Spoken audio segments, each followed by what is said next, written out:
Morning, everyone. Welcome to the Monday meeting of the BOCC. Looks like we'll start with building and planning. Good morning, Commissioners. Tracy Jackson, Building and Planning. And I've got Mike and Wayne here with me, Planning Manager and Building Official. I thought Kathy would be here to do financials, so I guess we'll move along until she comes.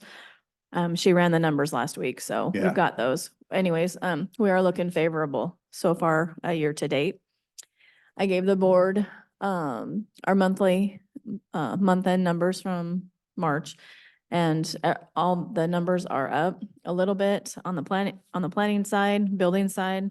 They're a little bit down, but the revenue is there. So we are still seeing people at our counter constantly. Our staff consultations continue to be utilized, which is nice. They can find out some of the hurdles they may be up against and or what they can or can't do with their property that they want to do. So we are seeing lots of those continue to come in the door and those requests, which is really nice. Kind of put them on a path forward. You want to do your financials? She does, and here's the, okay. And what, oh, here, I'll let her do the, no, I'll let you do it. Want to sit here? Okay.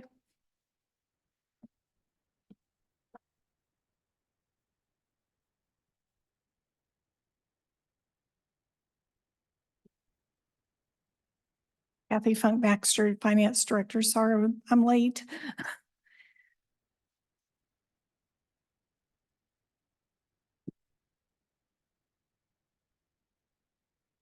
We're going to try the clicker, right? Okay, so building and planning, this is through 3 months of the current year. That's what year-to-date actuals on the revenue show. And then the variance, the little arrow indicators are telling you compared to this time last month, if there's a favorable or an unfavorable variance. For the most part, building and planning, there isn't anything material to report. It's just last year's, prior year, we had more building permits at this time than this year. So that's what the licenses and permits unfavorable variance is.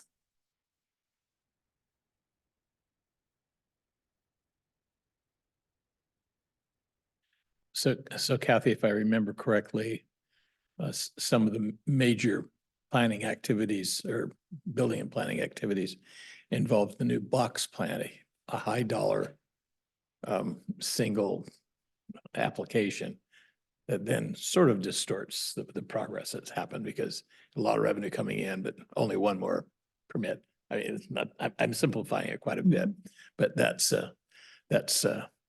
understandable with the kind of industrial cycles that we go through. We'll go years without anything, and then all of a sudden, some big applications. So looking at budget to actuals, for example, for this year and licensing and permits, we're at about 24% of budget. And so that correlates well with having been 3 months into the year. Nothing else is material, doesn't cause concern on the revenues. Oops, I'm trying. Hey, it moved. Did you do it or did you did it? Okay, well then I'll just forget that. So on the expenditure side, we have the expenditures for services, and those it's showing an unfavorable variance, but it's not material. But for 2024 expenditures, all of our internal services expenditures are higher than last year.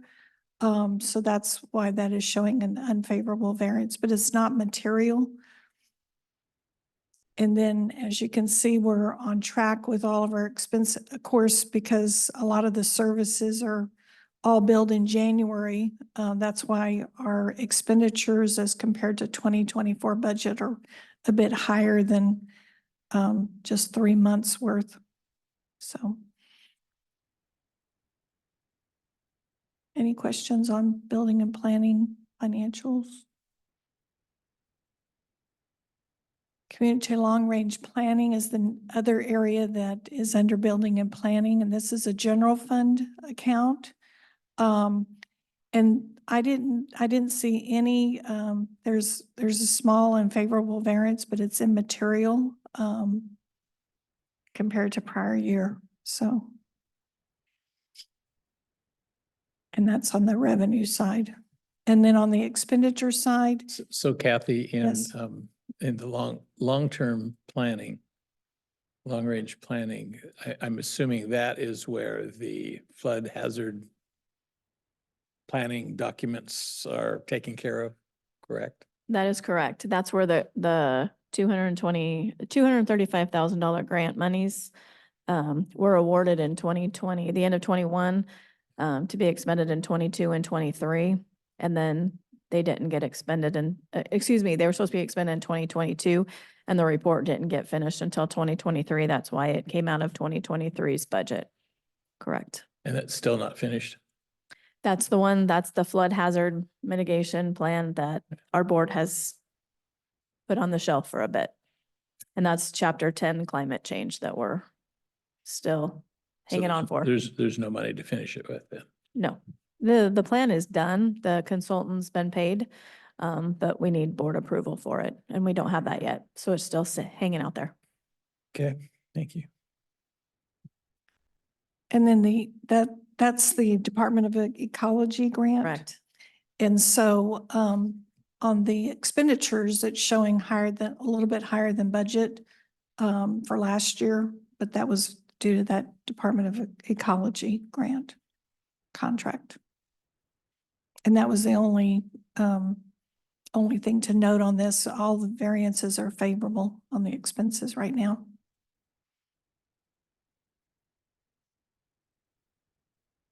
And that's it for financials for building and planning.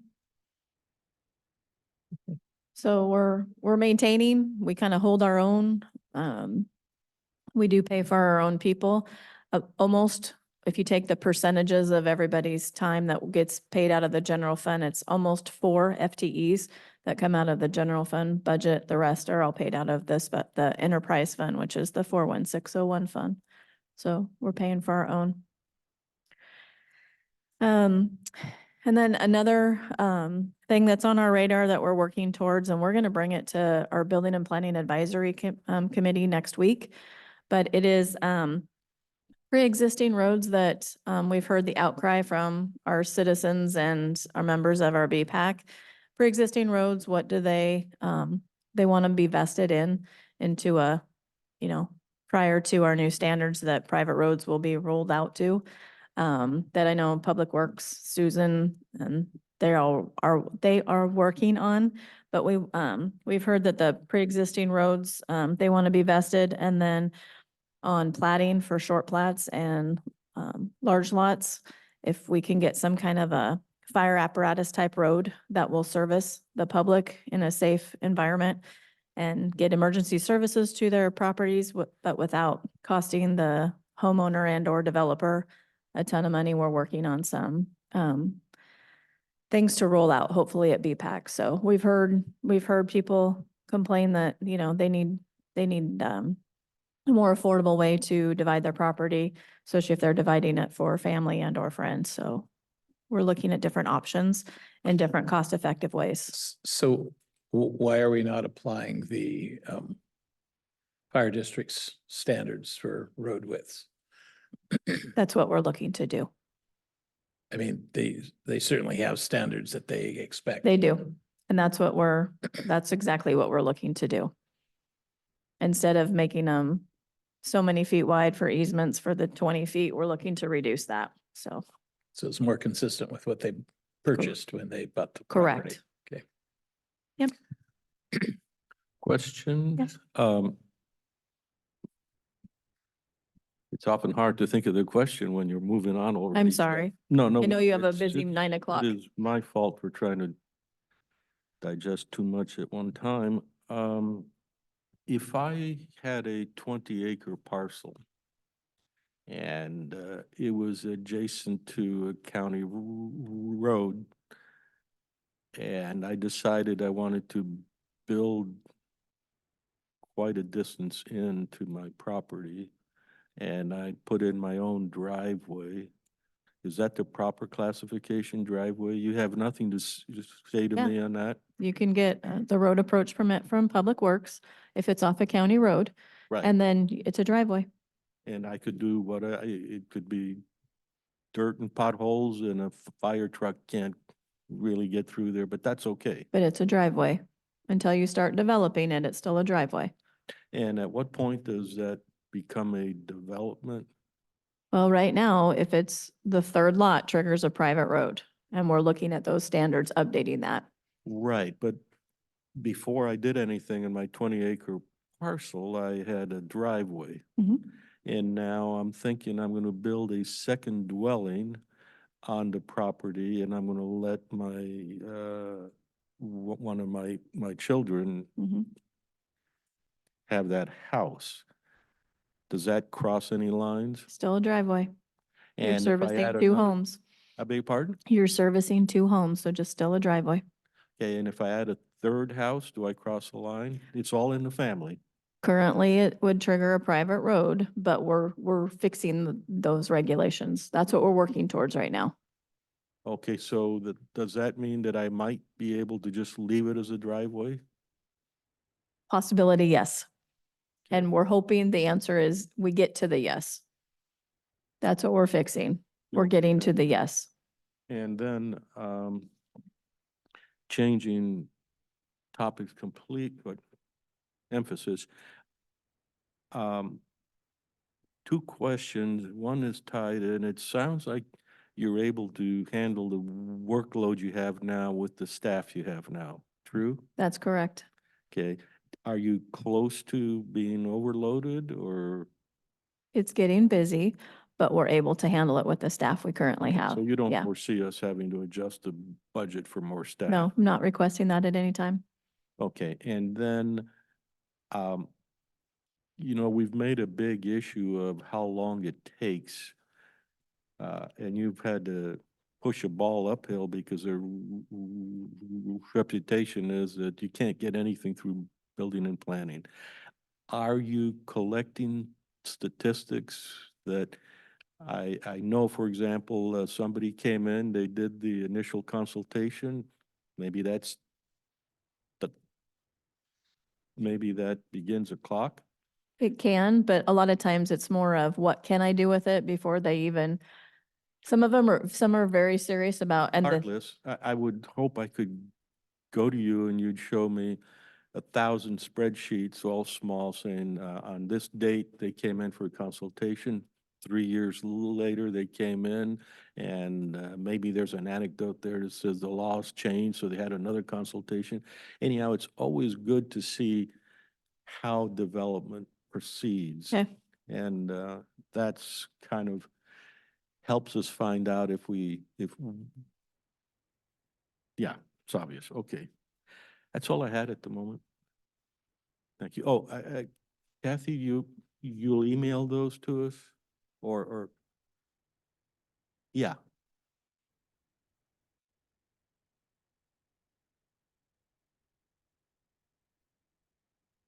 Tracy, I'd like to go back to something that you said a little bit earlier about long-range planning. That we had received a grant, pretty good-sized grant from the state to prepare documents that we haven't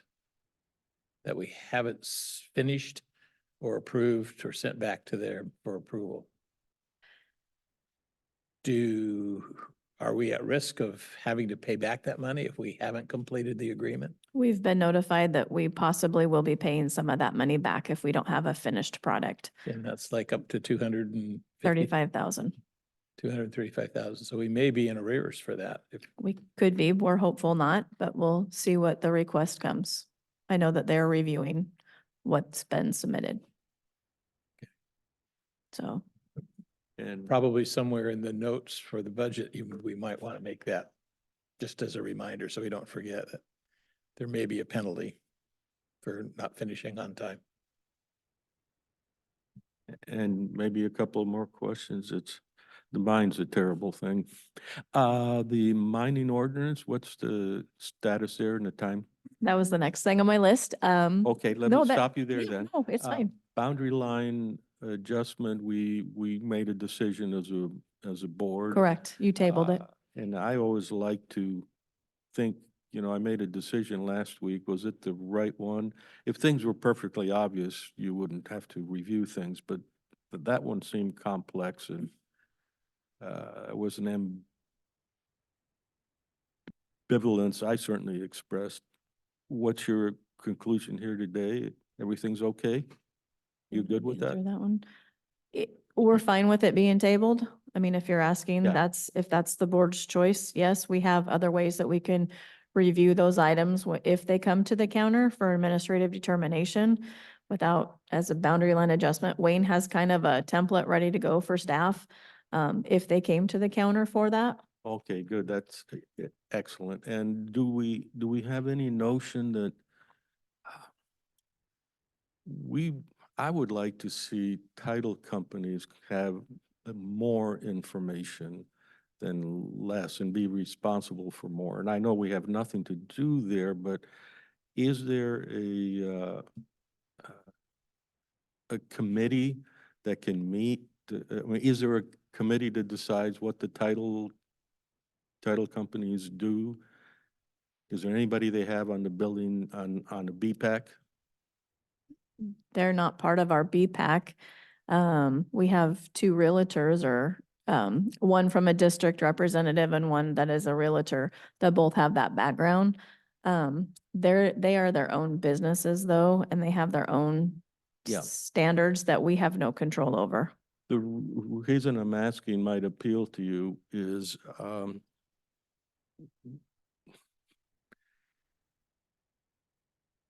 we force people now to get a permit through our monopoly.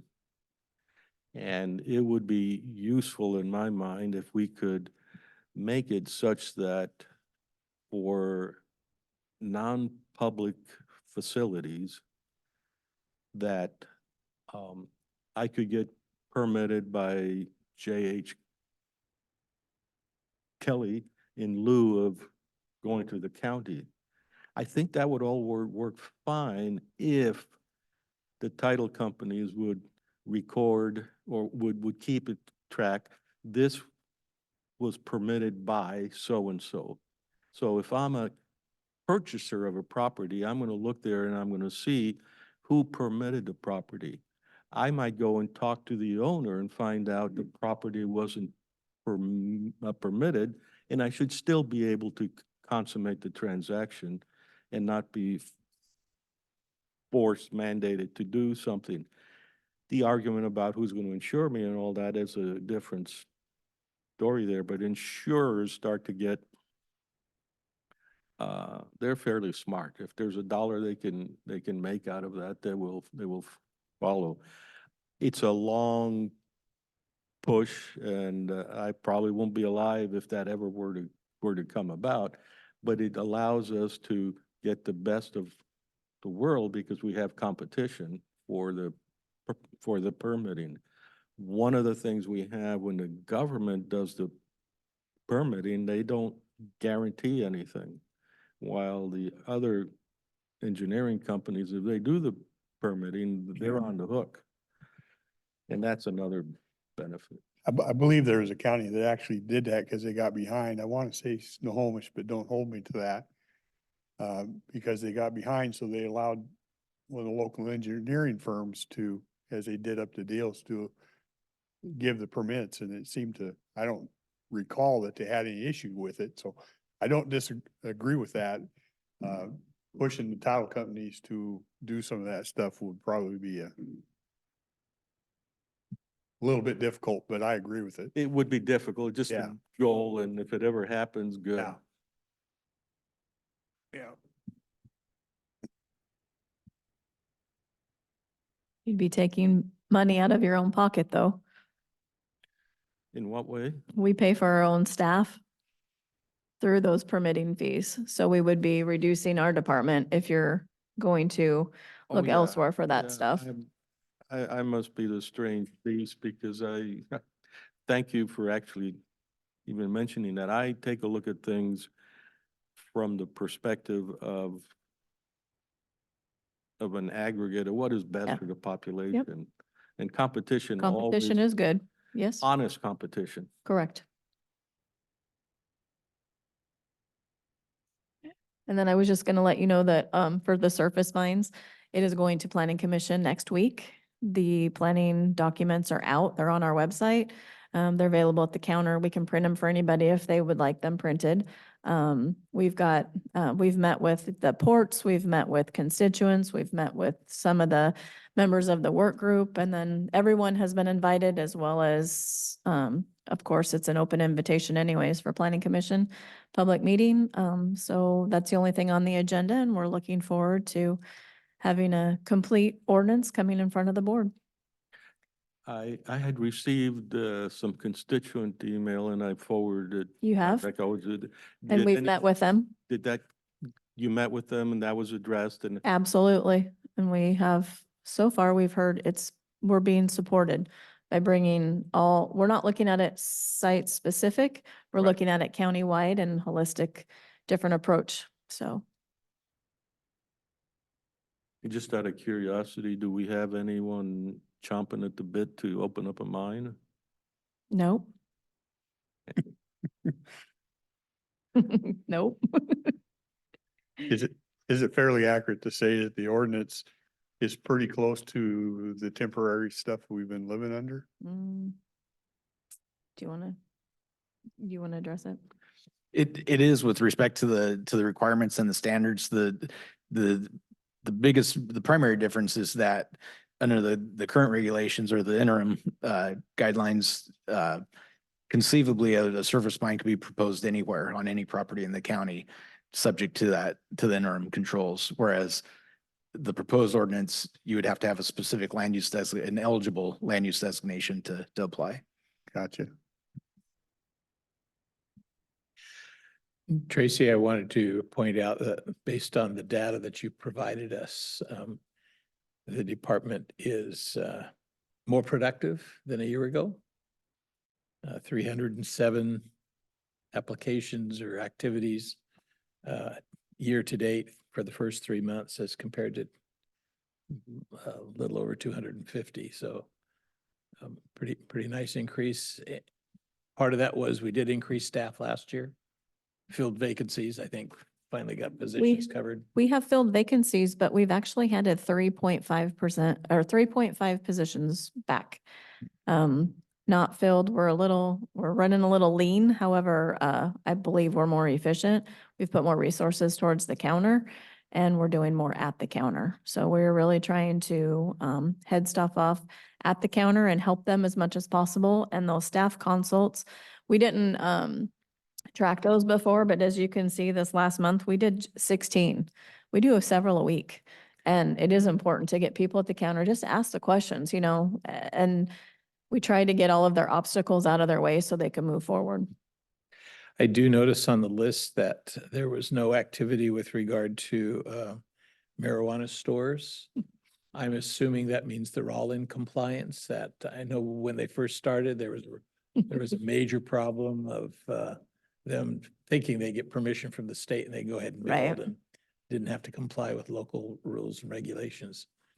We've got that all sorted out, or is there still a lot of non-compliance? There's still a lot of non-compliance. Is there a plan to, it's not, I mean, it's fundamentally unfair to the businesses in general. Right. Who comply to have an entire group that thumbs their nose at the same kinds of safety rules and regulations that other businesses have to. These are the ones that are outside city limits. Right. And these are, we've been working with our prosecuting attorney's office as to what rises to the top for what they can help us with for code enforcement. And I know they've got some movement around over there and then a new person that they're getting up to speed. So we're utilizing the new person as our code enforcement liaison. And so we had a meeting with him, I believe it was a month ago-ish, don't quote me on that, but about a month ago. And kind of like this fire life safety stuff that kind of rose to the top and what we really need to address with the code enforcement issue. And then the marijuana stores are on there. And so if the board wants to push the PA's office for that, then we would welcome it. But there's other people that are occupying unsafe buildings that are more important at this time that have rose to the top. We don't want somebody to get hurt. Thank you. Some additional questions? Hmm? On the sheet? Yeah. What is an innocent purchaser? It's where somebody segs up their property and then they divide it and it becomes a non-conforming lot. And then they try to get a building permit and become an innocent purchaser because it wasn't divided properly. And then they move the boundary line adjustments and then they've got weird configured lots, if I'm saying all this right. And then they basically have a non-conforming lot that they're trying to build against. So who is innocent? The one who did the lot split? No. It's really intended for relief to a third party. So say somebody were, as Tracy's example, say somebody were to divide their property illegally, meaning not subject to the short plat ordinance or otherwise. And then subsequently years down the road or even months, that property is then sold to somebody else that had nothing to do with the original division or okay. conveyance, and they're at the counter And looking that for new some fellow relief. is called the innocent Correct. purchaser. Okay, the next one is a little more complicated. SEPA determination, we had discussed several times, increasing the minimum time between when SEPA responses are, and there's a 2-week, there's a window of 2 weeks to get SEPA responses. We wanted to make that a month, but in consultation with our legal, it became clear that that's probably not what we should do in the code, but we might allow greater time. Am I recalling that So correct? it would depend on if there's a public hearing involved or not. So a standard SEPA threshold determination, there's a 14-day comment period that the county won't act on an application until those 14 days are up. If it's part of a public hearing process, meaning to the planning commission and or the board, then that comment period that is still open for the project itself, but not in consideration of appealing the SEPA determination. Can you give me an example of how it would? So for example, if somebody were to propose a subdivision on their property, they would be subject to SEPA. It's over 5 lots. It would go to planning commission for a public hearing. So we would first issue a SEPA notice together with the notice of application and public hearing. At the expiration of the 14 days, SEPA is no longer appealable unless somebody were to file an appeal. Whereas the comment period itself, not the SEPA comment period, but the public comment period is open until the conclusion of the public hearing with the planning commission. So how do we behave if the SEPA 2-week period didn't really produce anything alarming, but subsequently something alarming came up? So we passed SEPA, but did we really? I'm trying to figure out how you use this extra commentary that comes in after the closing of the window. So, so only if new or different information came to light that wasn't included in the original application that the original SEPA determination was based on, then we could withdraw that SEPA determination and issue a new one. So a SEPA determination that had been accepted Mhm. could be withdrawn. Yes. Subject to other commentary. Correct. Okay, thank you. That's kind of similar to that little controversy on Cloverdale about the tire dust. That was a new factor that we hadn't considered and that and some agency said, "What, stop." And they threatened to take away the funding for that. I mean, that's one of the things you're talking about. We hadn't asked anything about tire dust being created by bike paths. So because apparently that's supposed to be part of a SEPA. And it didn't get asked. Typically, most SEPA determinations are that the project would have an insignificant impact on the environment. So that after a 14-day review period, you don't have any red flags that are waived. And so you go on and we don't do an impact statement. Correct. The other determination is when there's going to be a much more significant impact, we need to have a full review, and then that's the longer process where if, depending on the issue, busloads of sixth graders come up to Calhoun County to testify against a project. So that determination is whether it's insignificant, short version, 14 days to appeal, or we determine that we have to go through the full-blown hearings. Correct. There's actually three determinations. There's the determination non-significance.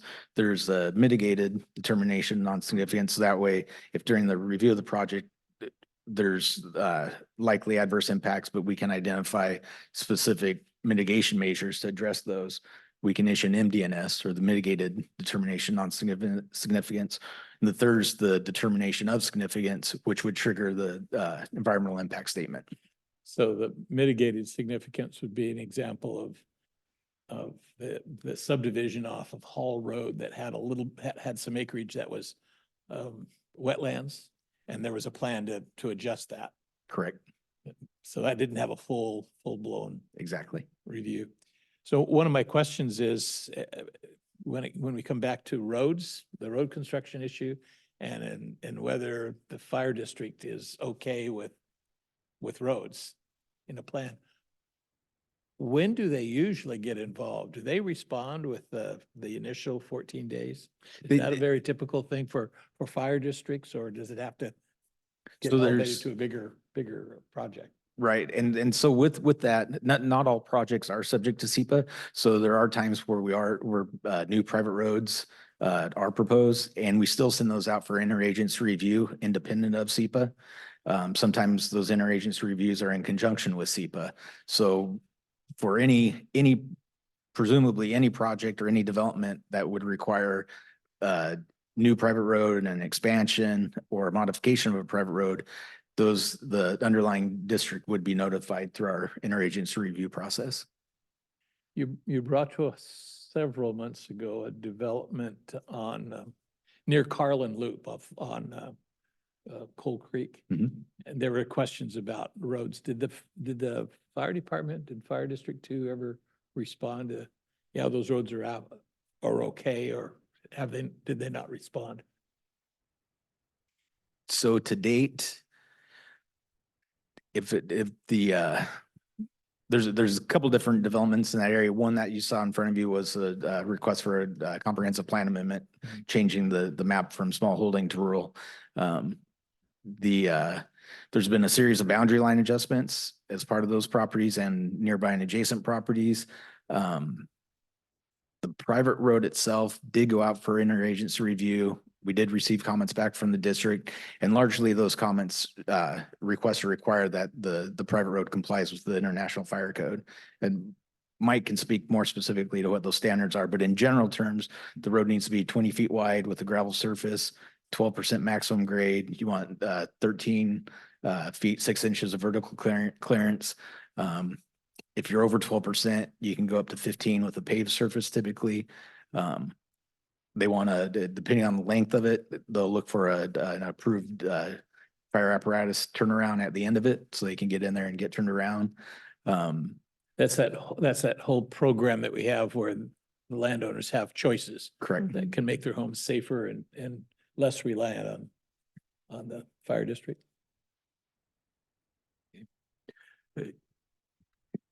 To just say, part of our concern over the SEPA comment period is not just new information, but the fact that 2 weeks is not a lot of time for people to do a lot of research or anything like that. So it's just 2 weeks is a short time, but as long as that's in the law, if we stick by it, we will protect ourselves. And I'm glad with your responses that we will actually be able to apply common sense across the board. The most common complaint we've gotten always is, I didn't know about this. And of course, that's always the recourse for everybody who's complaining. So you have to measure that in terms of numbers. So development up in the Lexington area with the traffic study and so forth was the classic example of people got kids, or maybe they went on vacation and so forth. And there is cause to be concerned regardless of anything else. Commissioner Mortensen brings up a good point about the days, the number of days and how we count the days.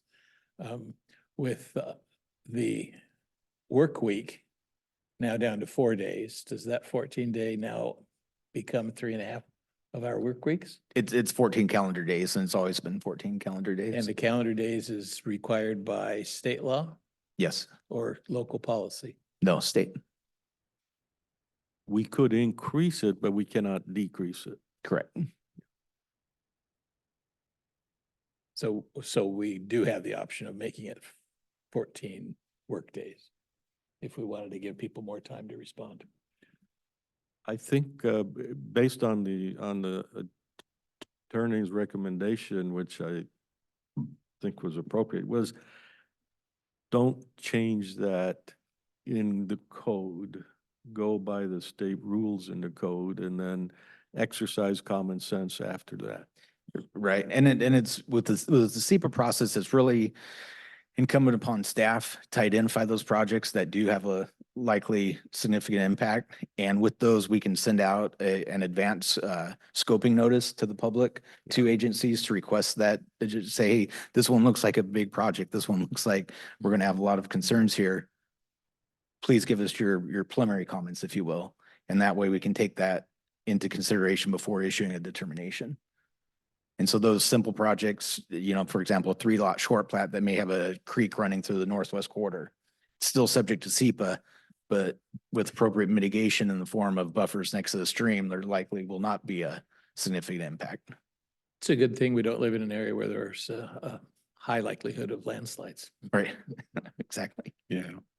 Hmm. I think the state put that in, from what I could read, was they felt that some entities were extending those out for projects that they really didn't want to do. And the state was saying, no, you can't do that. You need to make a determination. Other question I have on page 2, and it just jumps out to me, and because it's so much different, is commercial industrial permits. Now, some of those, a lot more activity this first quarter than all of last year. So I don't know if some of this stuff is just in the works and then it just happens to hit, or is that pretty much what it is? Yeah, they'll be around for a while and then we just happen to see them. Yeah, these projects are typically projected out, several years in advance. And, when they hit the ground is, the timeliness of the contractor. Yeah, so it's just Right. good. That's it. Thanks. The box plant and the improvements at NORPAC were the two biggies, weren't they, last year? And Yes. And that reminds me of another question, probably for Tracy Moore, but it's, we've had a lot of new dwellings come online. Do we have a number for the number of actual occupancy permits that we can see adding on? Because I think affordable housing just means you need more houses. And that has a feature that you put in 900 new houses and all of, it's a non-linear system. It's like, how much will you pay for the last glass of water? You'll pay a lot, but the first glass you might not even bother. Are you asking to quantify the number of occupancies? Correct. Yeah, okay, so For every, single, or where a family would move in. Well, If I have a 200 apartment building that I just got certified and fixed and all that, you've got 200 occupancy permits granted, right? okay, for instance, an apartment building, one certificate of occupancy would be issued, but it would in that certificate would quantify the number of units.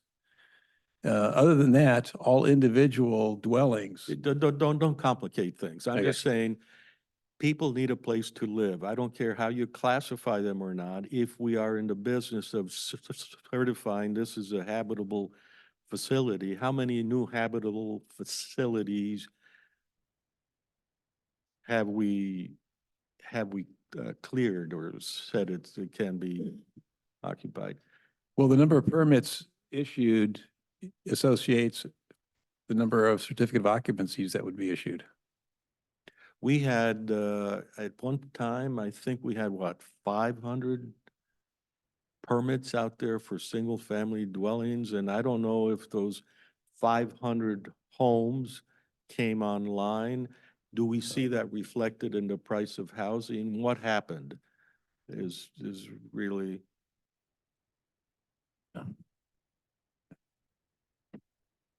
A function of, I'm not sure I understand. If you're talking about the function of the number of houses constructed and the value of it in the marketplace, I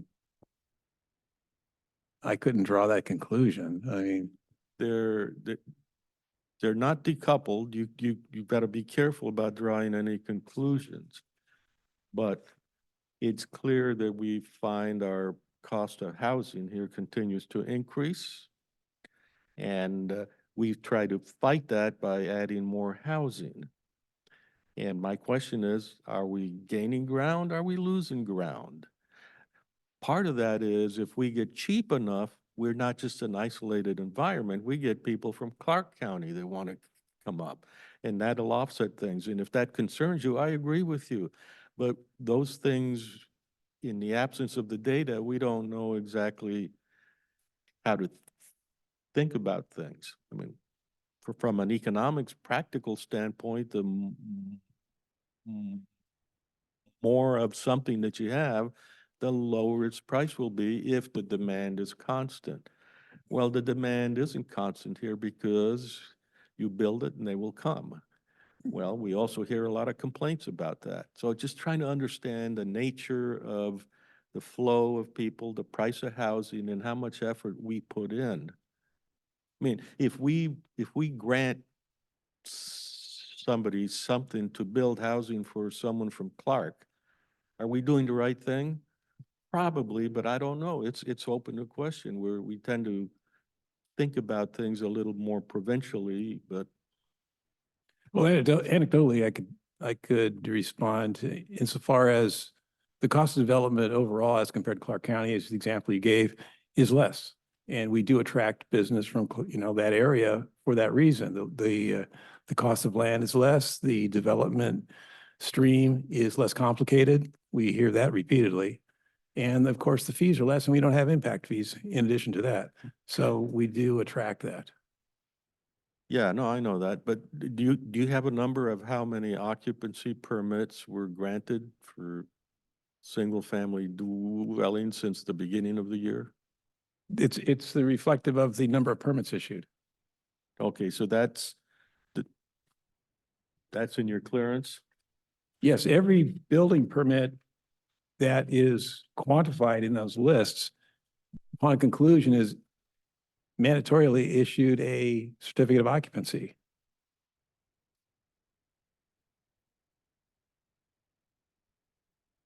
I mean, if you like, we could add a column to this of certificate of occupancies issued on a month-by-month basis. I mean, you would see a correlation between the two. There'd be something of a delay. When I first got here, I bought a house that had no occupancy permit on it. There's probably nothing you can do about that, but I'm just saying it's really nice to see the number that is the culmination of the effort. Certainly, by housing. that's once upon a time, that was probably more normal. that a building would achieve completion and be occupied without a certificate of occupancy. Not so much anymore. We do have those that delay because they're building the house out of pocket. And, there's ways to navigate them through the process and get them to the conclusion. But ultimately, a C of O is issued, Okay. and we're mindful of that, so. I will admit I'm prone to ask for things that are really hard to come by, That's okay. but you were perfectly good to push back. Good enough.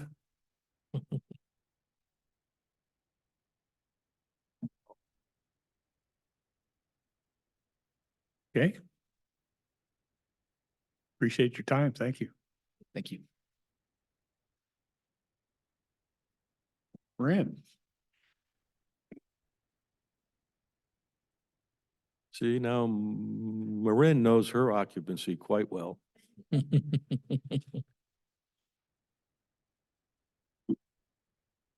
Wow, this is a stack of them, huh?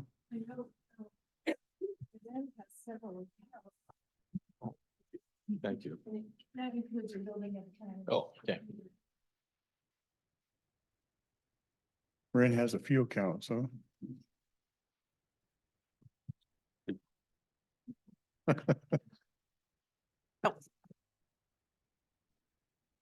Thank you.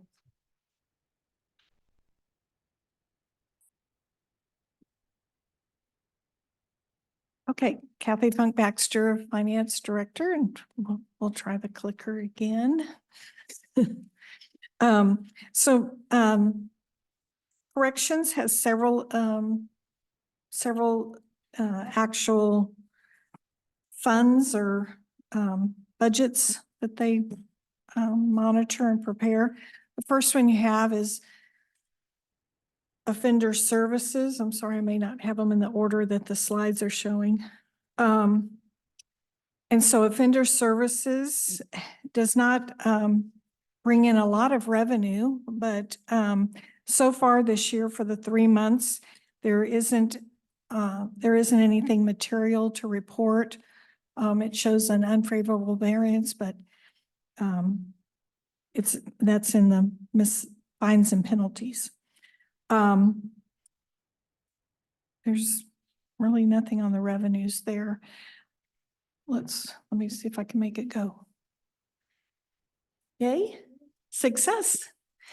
So on the expenses for offender services, there's one small unfavorable variance for the 3 months, but it's immaterial. And they're right on track with their expenses. In services, of course, because most of those are the internal departmental billings that were all done in January. It's showing a high percentage of their budget is already utilized, but that's because most of those expenses are billed in January. A question? Just a recommendation. When I look at this, I struggle to try and find on the first page, is this revenue or is this expense? And it's in a one word, that little green line. Yeah, one little grant, so maybe make it Uh, more If there were prominent. somewhere to identify in the page, both the revenue and the expenditure Okay. We can do that. in big, right? Okay, the next one that we'll go over, I see it. the next one in this line is jail concessions. This is very minor as far as revenues for jail concessions. And there's nothing material off on this one for the first 3 months. And then the expenses are a correlation of the revenues where they purchase items for resale. So, So these are things inmates can buy, like whatever it might be. It is that, yes, indigent supplies. So if inmates don't have Any funds, we provide writing materials, basic hygiene items. Toothpaste, Yep. those type of things. Yep. And things we provide for our inmate workers. They have different uniforms, different shoes, and that sort of thing. The revenue end is reflective of the commission received through our commissary services and our phone services and visitation. What does, then going back one, what does offender services, what do you see in there? Sure. Offender services contains work crew, electronic home monitoring, community service, and the support Gotcha. around those. And the revenue is reflective typically of work crew services out in the community. We get paid by Okay, thanks. companies. Yeah. And that is where I can call you up and say, I have a grassy area that needs cleaning up. Do you have a crew that can do that? Not on private property, but yes. So we have a Public, contract with yeah. Department of Ecology. We go, we're out having clients They do litter pay pickup. you, Yeah. And they pay you or us, and then the inmates do not get paid. That's correct. Thank you. And it's currently all out of custody for work crew. We've not been able to restart in custody. I'm hopeful that we'll be able to do that this year. So it's out of custody clients that have been ordered through typically district court, court-ordered community service, or work crew. How are we doing on that? What's the general consensus? Is that a thing that the inmates and the public do like? I would think so, but. Yes. It's an opportunity for people to, if they have fines through district court, the judges will sometimes order them to do that in lieu of the fine. So I think it's helpful for people that way. It is a popular program when we have it for in custody, and I think the community likes to see people out working. So Is that something you would like to see expanded? I would like to see in custody restarted. That is really our next step there. And a lot of that just has to do with, they have to have separate housing in the jail. And our population needs, as you all know, have changed pretty dramatically since pre-COVID. So we're still kind of working out how to shuffle people around to free up space to allow that to restart. We were also waiting for the courts to kind of return to normal. We didn't have anybody that would have been appropriate for a number of years because misdemeanants and low-level criminals were not being held in custody. And you're obviously not going to put dangerous people on a crew that's leaving the jail each day. When you send a crew out, how many COs do you need? We have work crew officers for that. They're in the offender services They're- budget. They're not the COs, are they as expensive or as trained as the COs? No, it's a separate, they're not required to be certified. They're not required to go to the academy. It's a separate program. If I look at your staffing, do I find that individual category there and the number? There are 2 work crew officers in the offender services budget. There were 3. We had one that went to another position in the department, and I have not requested to refill that post-COVID because I don't think our numbers have justified it, but they may very well So if you expanded, you'd want to add the 3rd back, yes. Okay, thank Marin, on the concessions, I'm assuming that there is a little bit of a lag time between when the purchases are made and by the time we get the profits back, I guess, what they share with us. Yeah. So for Yes. example, the bar graph shows our revenues 62%, 63% of last year's. Now, that might be natural in the months following the holiday season. I'm guessing maybe more purchases. I'm not sure. But the first 3 months show very little activity in expenses. purchasing. So is there something going on where inmates are not accessing the concessions and phone stuff? No, the revenue is generated through our contracts so we receive that money from outside companies through our contracts for phone services and commissary services. The expenditures are for internal purchases for inside the jail, for supplies we need, for inmate worker programs and indigent supplies. So it might just be a timing issue that we had enough from last year that we haven't had the need to build that back up yet. Okay, thanks. Let's see if it's gonna go. Oops. Okay, the next one is jail. And this is by far the largest revenue and expenditure budget. So this one, there isn't any really material variances. There's a couple that are showing unfavorable, but they're not material. And then the only other thing to note on this is that other financing sources is where the jail is billing out for a reimbursement from the behavioral health tax. And that did not occur in the first 3 months yet. They're just setting up to get those started. So. And the goods and services are the billings that are done to the other cities, And so last year, our revenue far exceeded our budget. And so we're tracking and getting that. I think the budget is, we increased the budget a little bit this year to compensate for that. So. That's reflecting the shift of drug possession charges from felony to gross misdemeanor, which means the city's Yes. had a lot more to pay. That occurred mid-year last year, I believe. Longview launched that in July, and the rest of the cities came on in August. I heard. Oh, yes, me too. They let us know. Yes, Yeah. It's kind of like, well, welcome to the club. We've been paying that all along. all right. I'm trying to make it move. So question, Yes. the goods and services, what are the components in there? That's, Without looking at the line items, I'm assuming the goods and services are the billings we do to Yes. each of the local jurisdictions to hold their misdemeanors. That's what's in there, and then the Yes. other financing sources are, it's for the behavioral health tax, the mental health The one you tax. meant. Okay, That's the thank you. reimbursement line.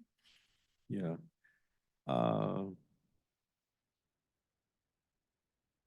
The goods and services is something I'm trying to figure out. It's here, I'm sure. I'm slow.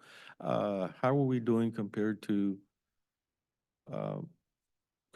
pre-Blake and then transition? I'm assuming we're past transitioning to a Blake thing, although that's changing a little bit. I'm not sure I fully understand your question, but I'll try.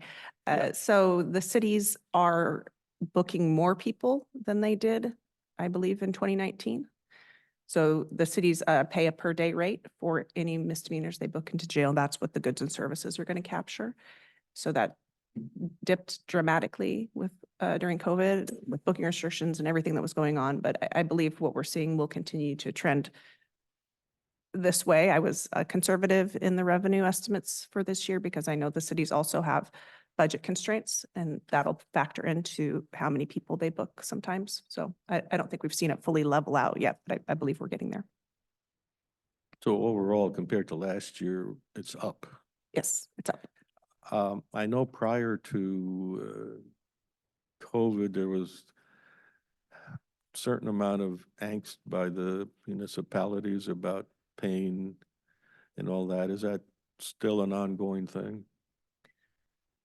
Well, they never want to pay the county for okay. anything, but we're meeting with them this afternoon to continue discussions. We've actually, our contract for jail services has been out of date since 21. So we're meeting again to get the contract back where it should be. Some of that was by design, also based on how many things were in flux last year. So it didn't make sense necessarily to come to the table till things smoothed out. I thought we had done a contract with, well, it was with the DOC, we got a hard fought contract. And that was about 3 years ago now, at least. We just did an amendment on the DOC contract. Okay. So that one typically doesn't have a lot of changes. So frequently it's just an amendment, an extension and an amendment. And that one we extended, I believe, 3 additional years. And we haven't been in an official contract since 2021. We've been operating Under the old freely. contract, which has Yeah. happened previously. Sometimes it takes quite a while to get an agreement. And that's what you're looking at now? Are the number of DOC clients back up? Or have, they were like closer to 100 or more than Right. 100, and they dropped way down during COVID. My assumption was that they'd done some changing of policies, and they're not- Yes. the numbers are not back up yet. No, pre-COVID, that number had diminished. I don't believe we'd been at 100 for quite a few years. I want to say we were maybe in the 30 to 40 range pre-COVID, but I could confirm that. Yes, DOC, the state has made quite a few changes to how many people they're supervising. I mean, that obviously was directly affected by Blake, and they've made some decisions to sanction differently, use work crew more, but the DOC numbers are coming up, and I can pull those together and send them to you. But I want to say they're maybe in the 10 to 15 range, nothing close to, 30, 40 or 100.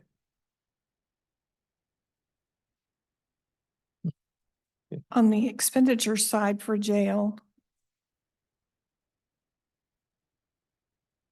the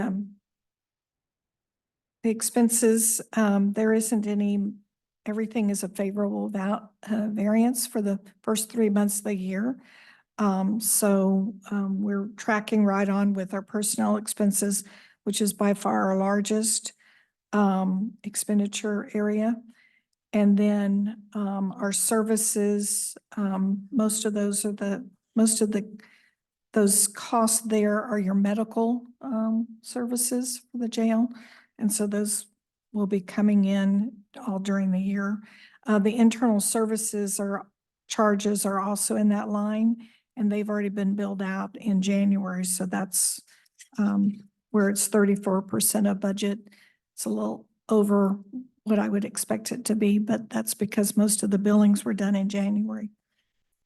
So there isn't really anything unusual on their expenditures so And far. internal services are like IT. IT, risk Yeah. insurance So they get hit In hard in Jan- the first quarter. in the and first quarter. then, yeah.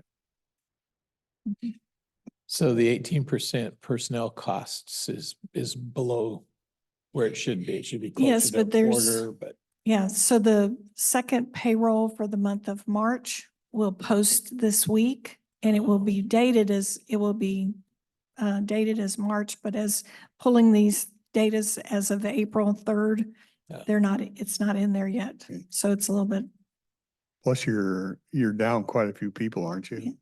Yes, we are. We're down, I believe 7 positions right now, which Yeah. is a lot. Are- The overtime obviously comes up, but not to the level. are we down over last year? I thought we'd been down for quite some time, yeah. So we lost another officer to police department recently. So that was we've had 2 go to law enforcement in the one at the end of last year and one early this year. So it's a continual struggle. And as you know, we've been struggling with recruiting as well, and the number of applicants that we are getting. And I have some numbers I put together that I'll hand out before I go today. You make up for all that with overtime. And Yes, that's correct. We have strict mandatory minimums. So if we need 15 people and 3 are gone, 3 people have to cover that with overtime. on the balance, is that viewed more negatively or positively by your officers? I mean, I- some of them want overtime and some don't. It's viewed positively until they get forced to take overtime. So they like the overtime when they want to take it, but understandably, no one wants to be forced to work when they're not wanting to work. But it's just, contractually the situation that we're in, and we're doing everything we can to, obviously to recruit, we've opened up for temp positions to help backfill, and we had quite a bit of interest in that. So I think we'll at least bring 4 temps on that will cover quite a few shifts a week. That's going to help, especially as we're going into summer and continuing to try to bring on new hires. and the last area that is in Marin's budget is probation services. And so probation services, of course, there's a very small unfavorable variance, but it's immaterial on fines and penalties. And so they're on track on their revenues. And then on their expenses, there really isn't anything material to report here. They're on track on the personnel and their other budgets. So.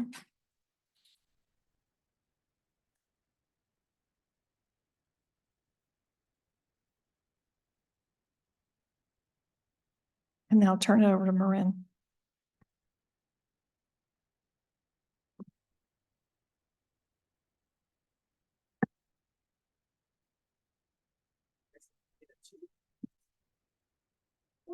Thank you.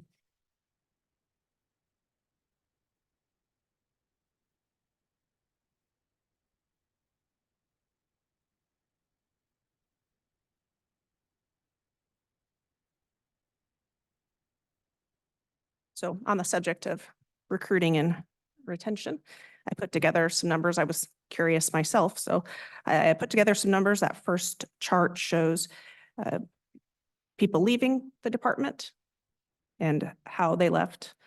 Term is obviously termination, retire, obviously, resign to law enforcement, relocate, just a typical resignation. Probation, PROB is they didn't make probation. So we brought them on and they failed to meet our requirements in the first year. We have the ability to send them on their way if it's not working. And the last bar is the total. The second chart shows the number of applicants we receive a month by year, as opposed to the number of new hires by year. And just it's not, so the total number of hires you'll see is 29 and the total number of people leaving is 30. But understand that going into 2019, we weren't at full staff. So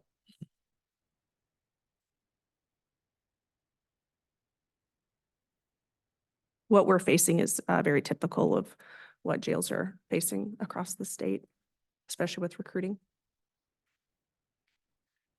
I just remember when I was the newbie on this commission and we were struggling to balance the budget, that you made a very tough offer for us to accept reduced staff at the jail and help.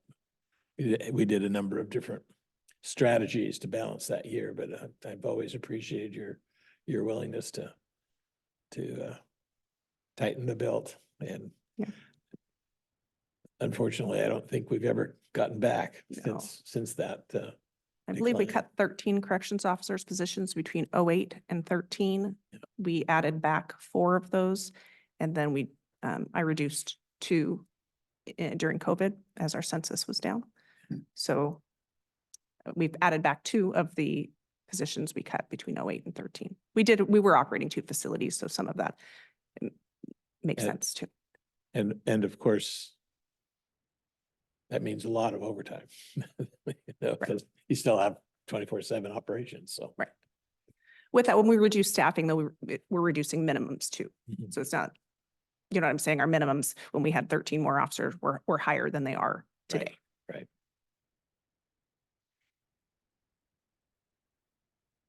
All right. Any other questions? But it appears that over the years, people wanting to enter, if this is an indication, enter this line of work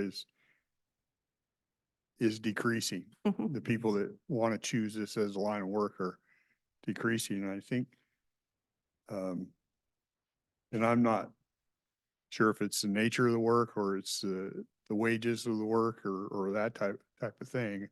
Do you have any kind of handle on that or? I think it's both. I mean, I believe law enforcement and criminal justice in general hasn't had a great 5 years as far as PR. And, you know, it's a tough job and we're competing with, I always say like Target. You can go work at Target and make $22 an hour, or you can come work in a jail and make 27. And that used to be a bigger gap and that the amount we were paying would make up for some of what makes this job really, really hard. And I think that's tightened up and people just aren't necessarily, it's not worth it. So we have a contract. Obviously, we're in negotiations with our corrections officers, and I'm hopeful that if we pass this contract, it'll help with retention. That appears to have worked in other counties in the state of Washington. From other counties. Your chart would suggest that something must have happened between 2019 and 2020. Yeah. And I think the part of that, of course, the seriousness of COVID and all that changed for the workforce in general. But I think there were the riots and that put law enforcement in general into much less favorable light that we're still suffering the impacts from. Yes, that's correct. All right, anything else? Thank you. Thank you.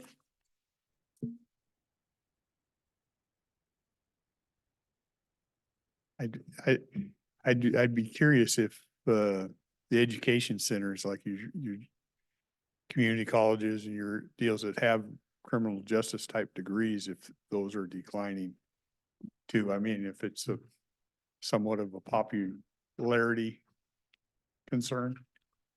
I had gone and spoke at the criminal justice classes at LCC in years past, and I was asked to do it, I believe, last year, and there were 4 people in that class, as opposed to a full class in Yeah. years past. So, yeah, Gotcha. yes, I think the answer is yes. Okay, thanks.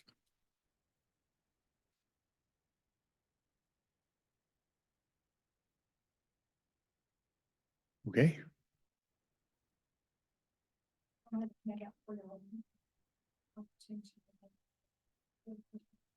You got a presentation? Okay.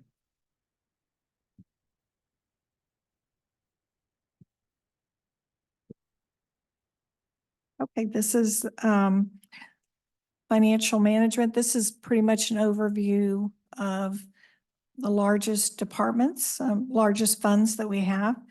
So we'll start with slide 2.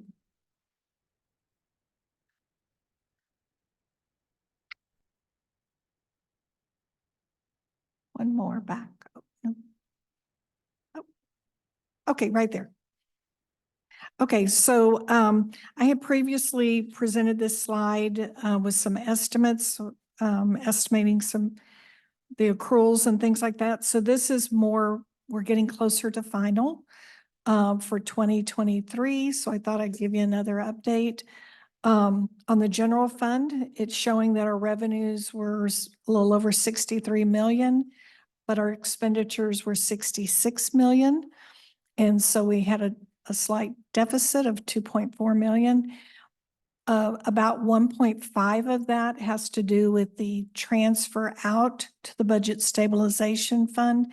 It had, I think it was intended to happen in 2022, but it didn't, and it happened in 2023. So that's part of that 2.4 deficit.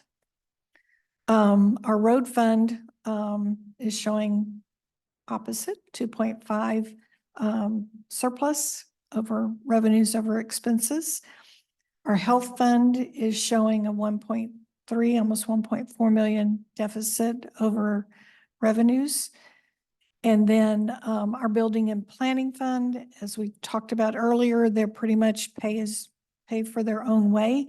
And so their revenues came in very close to their expenses, almost break even. What's in health fund? Health fund, Is that like, or are we talking our health insurance? Our no, benefits, or no, this this is totally is, different? this is our health fund being Health and Human Services, the area under Carol. And a lot of stuff they do is on reimbursement, right? They get a budget Right. from the state and then they reimburse, so. So some of the So seeing some of the deficit there is expenditures not may have, always- yeah, some of the expenditures may have come in 23 versus So I can do a little more research for you on that one. So we learned several weeks ago that there was quite a bit of the foundational, but whatever they call it, public health, that is assigned to Cowlitz County. It's budgeted in Cowlitz County, but we don't spend it. And so how do we account for the transfers back to the state? Is that what that third? Yeah, I'll have to look at that. I know that there was a change in how they did some of their recording, showing it as a reduction, either you show it as a reduction of revenue or you show it as an return money as an expenditure. So I'll have to look at that to get back to you because I'm not. Because we I'm don't not spend a prepared. whole lot of general fund dollars in the No, health we do department, not. so. We do not. Mm-mm. So I'll do a little research. Actually, I had a little star on it on my, Yeah, that one just funds a little different than you would Right. normally think, so. and pretty much most of the adjustments are in on the revenue side for the year end. And that's why I decided to give you another update of the numbers for 23. There'll still be some movement because they're still making, they haven't finished all of their final review of the financials and everything. So they're still making some small tweaks, but most of the majority of the adjustments are in, particularly on the revenue side. The next one is just at a A glance. question on that side. Yes, sure. If I look at the of the road fund, 2.5 million in surplus, I guess you'd call it. How would I see that manifested in the ending fund balance of, Yes. Yeah. Mhm. and the same way with the health fund, I had thought that if there were no other extenuating circumstances, I would say the health department, in that case, we were paying in from the general fund 1.3 million. They don't have a subsidy from the general fund on the health fund. They had some, they probably had fund balance, Okay, so their own fund balance.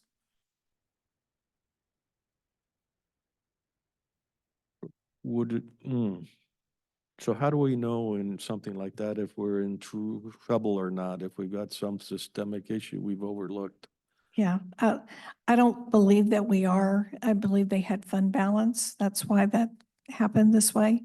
But I'll research it and I'll get an answer back to you. Yeah, even if it's a fund balance, the fund balance will be drawn to zero at some point. Yeah. Okay, thank you.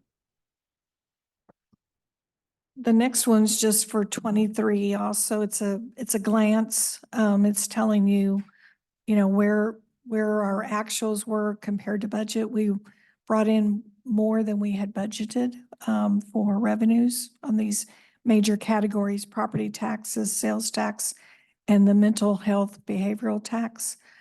And then you can see how they did as compared to the prior year. So overall, on these major revenue categories, we brought in about almost 4% more than we did the year before.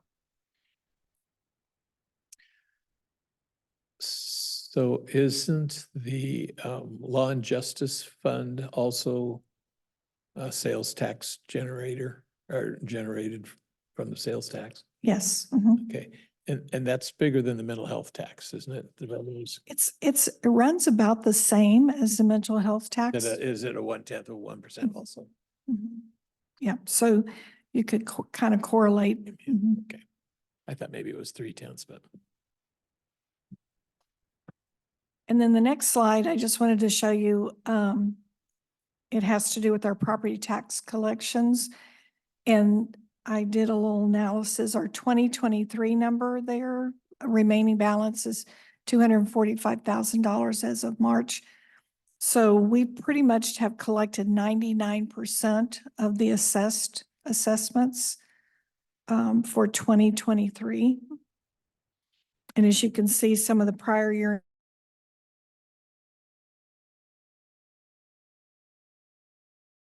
assessments. And then right now, this was as of March 31st, and property taxes were due here at the beginning of April. So that April, those collections will be much larger than what they are year-to-date receipts or 1.1 million.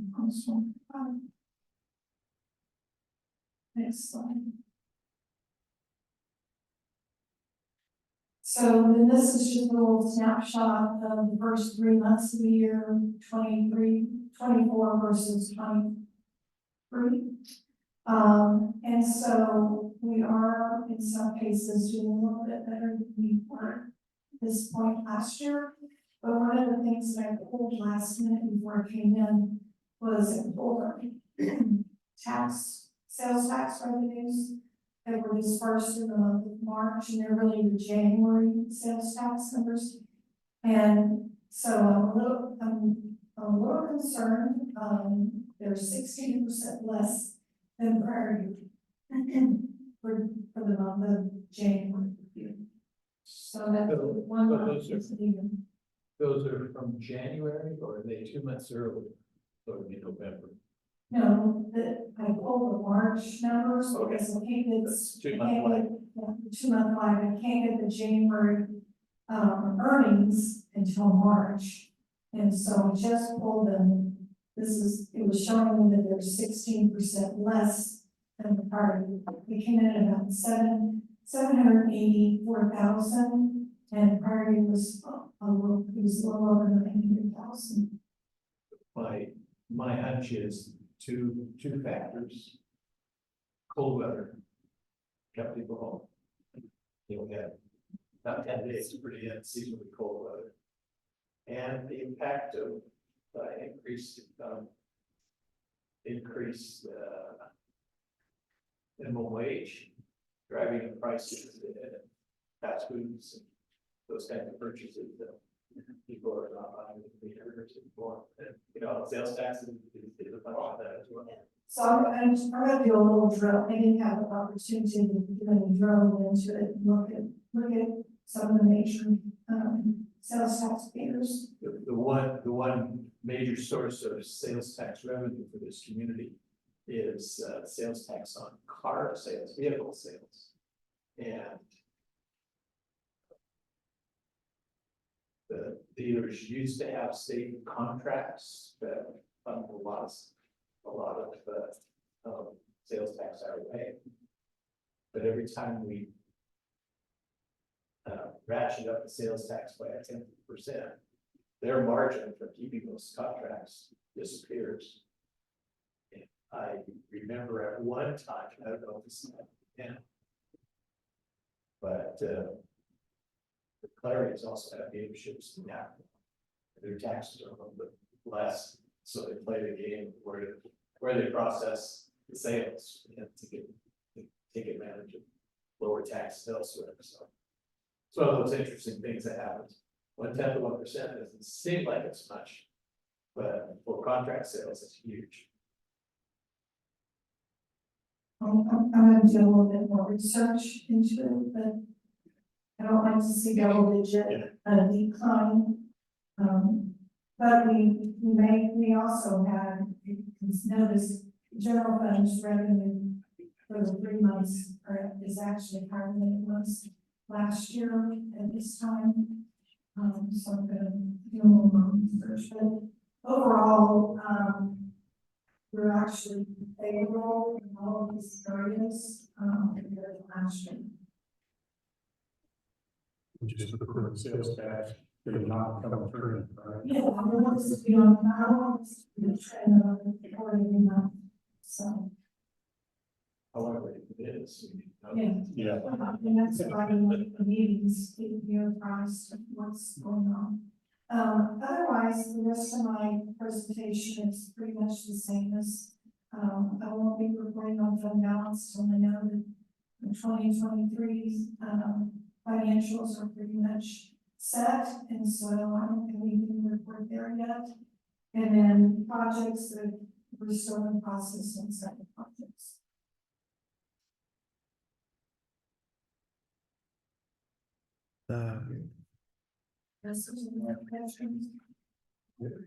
Is it, would it be useful to also track for us the rental income from? The Sarah USB that is not plugged in. Is it plugged into I that? think that's. But that quite a bit. It's at 7:30. And those are, it's filled out quarterly, so it's reflected in this reporting, revenues. Where is it? It's already booked. And last year it was, 7 million.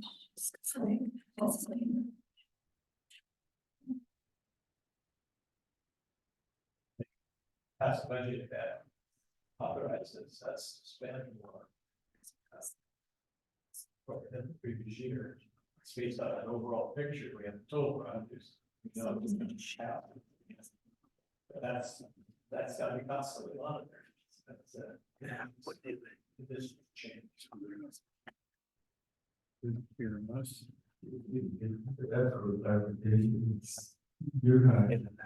That might be the power for us. Financially, rather than, because they will pay us the 7.5 regardless. So there's really nothing to track there, I don't think. Well, I mean, it's assuming the contracts come in and the revenue is coming in at the rate that we. But that's what you'd like to know Yes, is what, yes, yeah. make sure we're on track. Okay.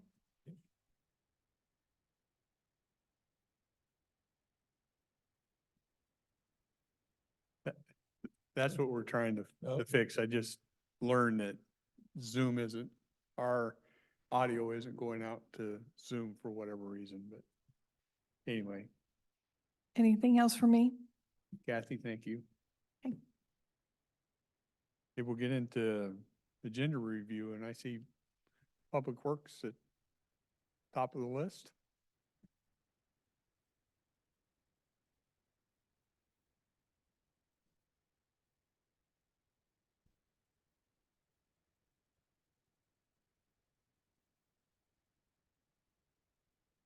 Good morning, Susan Eugenius, County Engineer.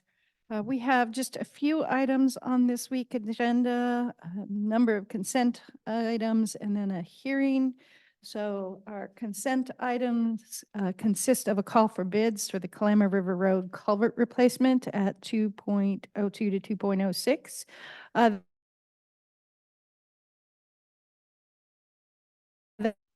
Plus, we have an aggressive chip seal. Decision to go out for bid to get that one completed. We also have a warranty deed for a parcel on South Cloverdale and the certification form for Crab that was signed by myself, the chairman, the sheriff, and the auditor. Thank you, Sean, for whispering in my ear the words I was forgetting. I had names and titles all mixed together. So that's just way my Monday is going today.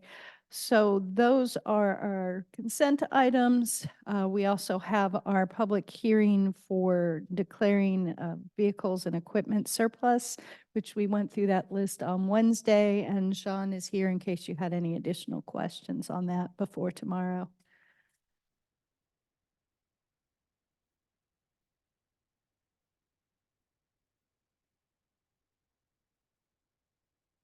I think we're pretty straightforward. Great, thank you all. Okay.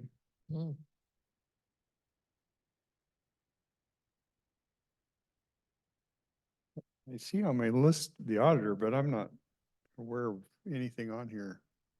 There is There, someone. okay. Good morning, ahead. Commissioners. Camilla Eastman, Chief Accountant with the Auditor's Office. For you this morning, I have one of our consent agenda items. It is a ARPA subrecipient agreement. Oh, It is with the City of City Kelso. of Kelso. Yeah, okay. Yes, this was workshopped on January 31st. We received it signed back last week. So we have it in front of you for consent tomorrow.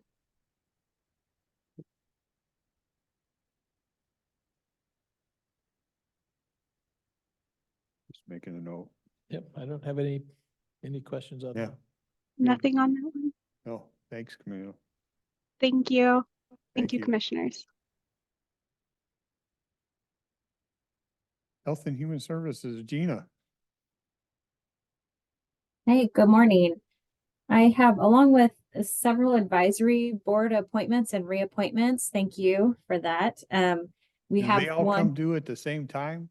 and there was a handful on one of I them know that it. all came due, and there was a couple that I think had expired, so we were catching up a little bit and trying to get ahead. I found it curious that the chairman, the newly elected chairman's term had expired. While ago. Yeah, Yeah, I was hoping you would reappoint our chair. Yes, so we have all of those on the agenda tomorrow. We also have one contract on the motion item agenda with Housing Opportunities of Southwest Washington. This is for the services at the Phoenix House that was previously with Cal's Family Health Center. I did talk to Hoswell last week, and they plan to have someone attend the meeting tomorrow so they can talk a little bit about the services and the program over there as well. So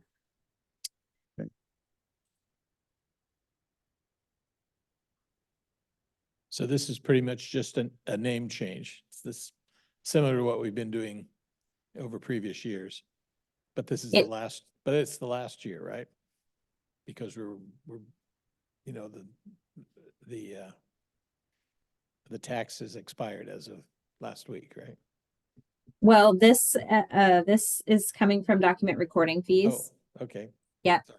At one Sorry, I got my time, funds backwards. yeah. At one time, I think it was with mental health tax. And then we switched it over just a couple years ago to document recording fees. The reason I just wanted to talk about it a little bit is that this board has previously been pretty clear about not supporting the social service side of things. Construction, yes, but this was an exception to that rule, my understanding. That also brings up, I noticed that several Long Beach City Council members were appointed to the task force, the housing task force, and I know based on meeting minutes and the meetings that they've had, they had considered a resolution sending the homeless program with their document recording piece, wanting to go back to the county and have the county take over the funding for, I'm assuming Hope Village.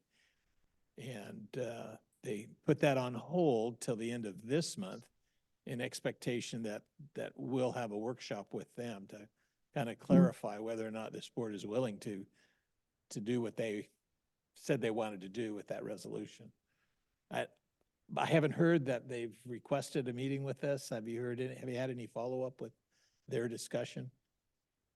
No, I haven't had any direct contact with the city about that. I just know, same as you, I had heard that there was conversation about dissolving their resolution to, to directly collect a portion of their document recording fees.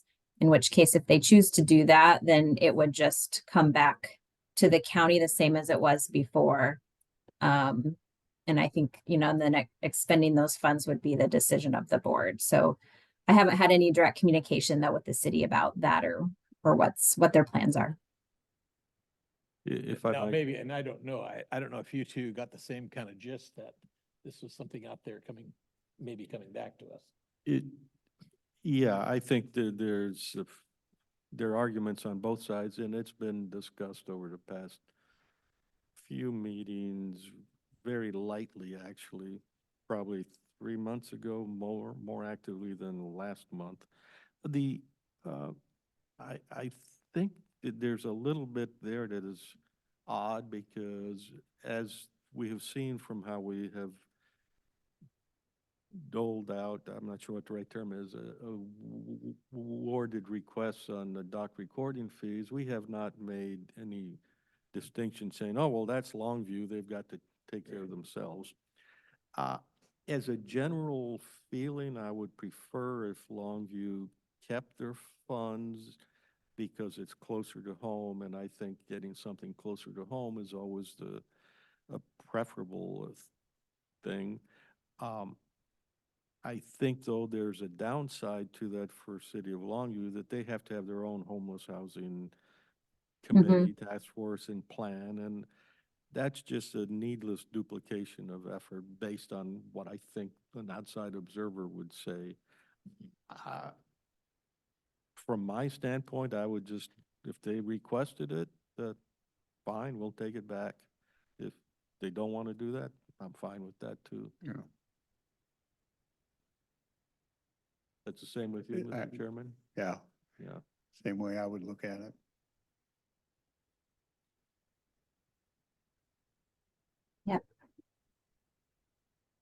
Okay, well, I will be back tomorrow, and as I mentioned, Hoswell plans to be there with a representative so they can talk a little bit more about their services Good. at Phoenix House. I know this is a continuation of existing, but we're also, I think before it was around 88,000. I know there's a little bit of an increase there, and I think that was kind of the reasons for having Hoswell to come in and chat about it, what they were gonna do different.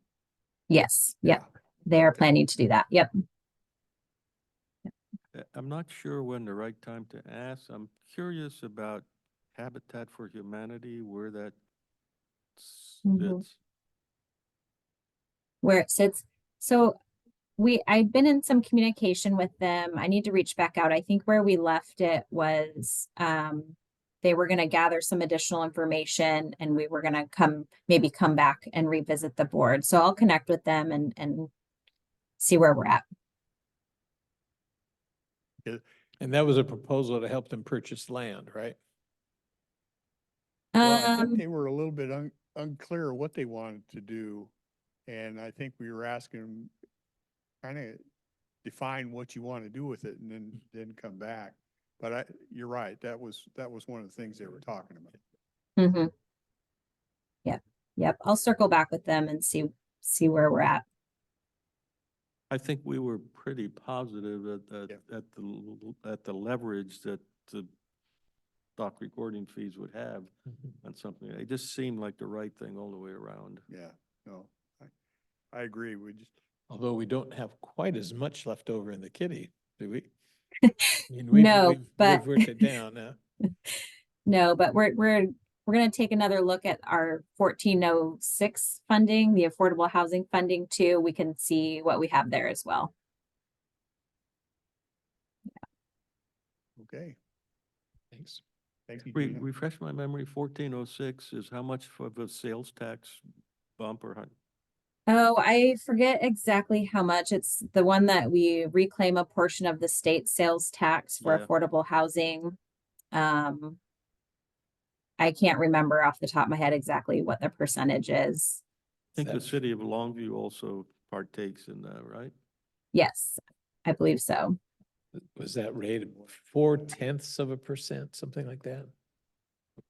No, Yeah, I it's- don't it's know. Much less than a tenth. Yeah. So it's less than the normal tenth. It's less than the 0.09 too, I think. Yeah, and it does have a cap on it, so it will collect and then when it gets to a certain point, then it stops for the year and then it'll pick back up Oh. at the new fiscal year. So it is kind of different. So we're gonna get a good idea of what we have there currently, and we might be able to consider that as well. Can I make a snide remark? That's the state saying, we'll give you some money, but wait, that's too much. Actually, it's their way of saying, no, we prefer to give it to the big population counties. Yeah, We'll tolerate you, smaller counties. yeah, true. And that's Just just, I saying. kept my mouth shut. Okay, that's all I have. See you tomorrow. Okay, thanks, Gina. I had human resources on here. Here, Jessica's here. Oh, she is here. You were kind of hiding behind there. I didn't see you.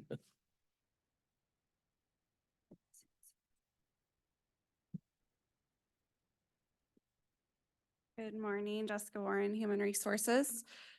I have my second to last contract on the agenda for tomorrow morning, the Sheriff's Specialist Guild.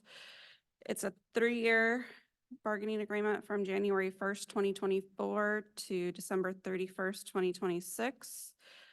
The agreement covers 15 employees in law enforcement records, as well as clerical support positions within the Sheriff's Office. Cost of living increases for this group is 4% in 2024, along with a change to their step schedule. They previously had 10 steps and they're going to 9 steps. 3% cost of living increase for 2025, and in 2026, a 1.5 to a 3.5% increase based off of the CPI West Class BC. June to June. Increases to the employer contribution to county insurance benefits is a $50 a month each year outside of the first year, which is a $200 increase a month, consistent with our other bargaining unit employees and our non-represented groups, totaling $1,850 for 2024, $1,900 for 2025, and $1,950 for 2026. Additionally, updating. On that, if I might understand, that means once you take everything else into account, there is in addition $1,850 that the county will pay Correct, yes, per year. per year. And then the next year, An slightly higher and so forth. Additional, yeah. And this is a maximum, so if insurance rates were to decrease for whatever reason. What? I know, maybe, just throwing it out there. If they do decrease, we only pay up to that. We don't give them extra money just because it says 1950. It would be up to 1950 based off of what the rates are.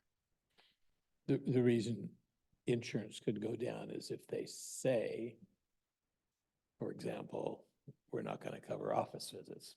You know, they cut services. That's how they reduce rates. And, you Yeah. know, that doesn't happen very often, but Well, for example, our Kaiser rates, we have seen decreases in pre-COVID years. This last 2024, we actually received a 0% increase, which was nice.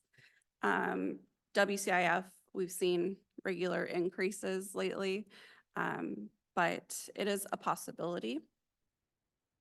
I'd like it to be more regular, but you know, it's just not how it works.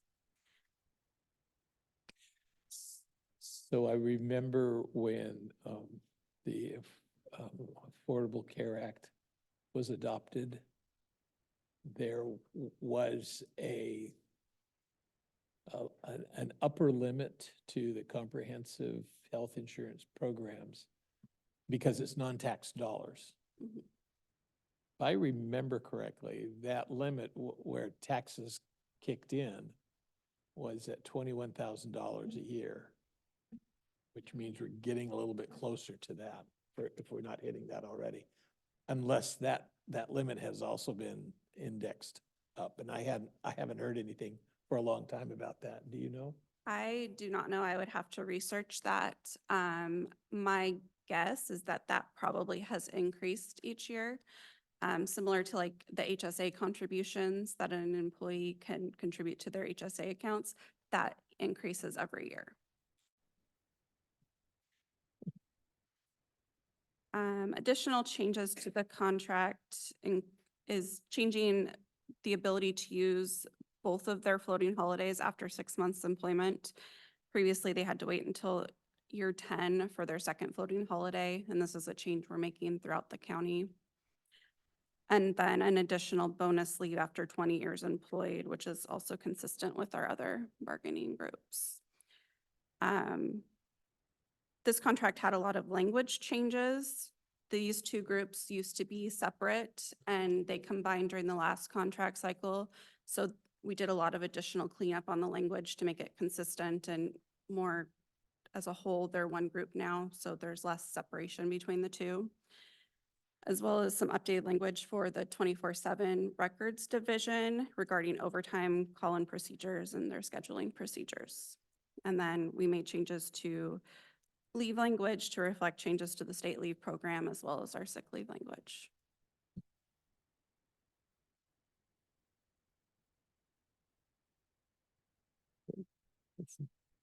One more to go after this? One more, we have the corrections officers. That's our last for 2024, and I believe we're really, really close on that one. So hopefully When I'll that be one's back done, soon. is it a party in HR? Yeah, more like a nap. I will have to admit, it has gone, I think, more smoothly this past year with your efforts than I Yeah. can remember since I joined the commission. So kudos to you and I appreciate that. and to the leadership of the unions that there's got to be a certain level of collaboration and mutual trust on both sides that negotiations can be as positive. Okay. Of course, we are spending a lot more too, but that'll- You only had 6 to negotiate or more Yeah, than that? 6 to Only negotiate. 6. This year, at the end of the year, we'll start negotiating with our corrections sergeants, but I only have one group for 2025, so that'll be a much lighter fall for me than this Yeah. past fall. You have any other questions for me? Okay, No. thank you. Do you have anything for the 11th? I do have 2 requests to fill. No executive sessions or anything? No executive sessions. Since you're here, you want to, it doesn't involve anybody else? Nope. Okay, then we can take them if we're done, yeah. Okay. The first request to fill I have comes from Public Works. They're requesting to fill an operator 2 at Longview Shop. Along with the domino effect, the employee put in his resignation effective April 15th. Yeah, I'm good. Okay, And then second request I have comes from Office of Public Defense. They're requesting to fill a legal specialist. That employee left the county at the end of March. So they're just refilling that one position. And this could also have a domino effect if somebody within the office moves into that position. looks good. Thank you. That's all I had for this morning. Okay, And I'll see you tomorrow morning. okay. Thank you, Thank you. Jessica. Any public comments?